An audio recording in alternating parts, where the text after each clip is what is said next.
हूँ तुमसे, दर्द बताना नहीं आता। बैठे बैठे भीग जाती है पलके, दर्द छुपाना नहीं आता। चोट घाव पर लागी तो दुखाई काहे ना, चोट घाव पर लागी तो दुखाई काहे ना। भगवान जी हो जब दिल तू बनवला तो दवाई काहे ना, जब दिल तू बनवला तो दवाई काहे ना।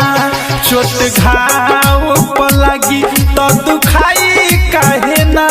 भगवान जी हो जब दिल तू बनवला तो दवाई काहे ना, जब दिल तू बनवला तो दवाई काहे ना।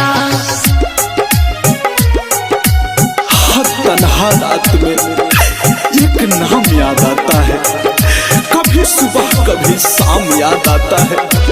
जब सोचते हैं कर ले दोबारा मोहब्बत, फिर पहली मोहब्बत का अंजाम याद आता है। प्यार में धोखा जदी मिले लगी से, बहाना दवाई दर्द मिटाई लोग कैसे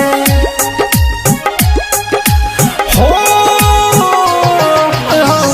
प्यार में धोखा जदी मिले लगी से, बहाना दवाई दर्द मिटाई लोग कैसे। जेकरा खातिर तनी परछाई थाहे ना, जेकरा खातिर तनी परछाई थाहे ना।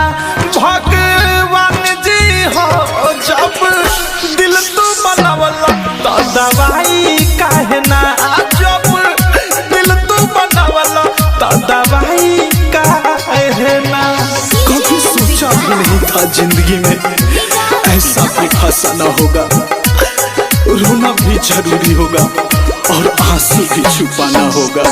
खोजलो पर मिलत नहीं खे कहीं दवा खाना में, मन नहीं करे थारू जिए के ये जमाना में।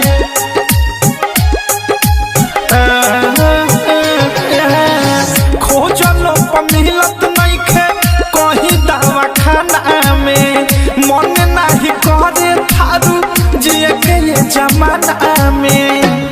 अवध से अनुराग मिसाइल पछताई काहे ना, अवध से अनुराग मिसाइल पछताई काहे ना।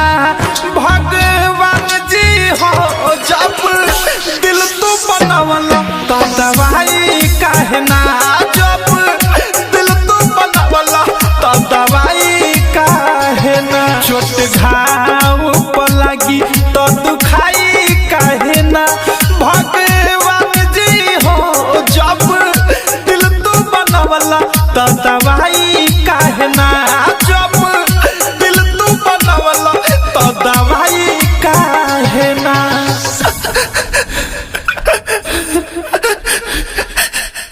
आरसीएम म्यूजिक न्यू ऐप अभी डाउनलोड कीजिए हमारे गूगल प्ले स्टोर से और पाए भोजपुरी लोकगीतों का एक से बढ़कर एक ऑडियो वीडियो सॉन्ग बिल्कुल मुफ्त।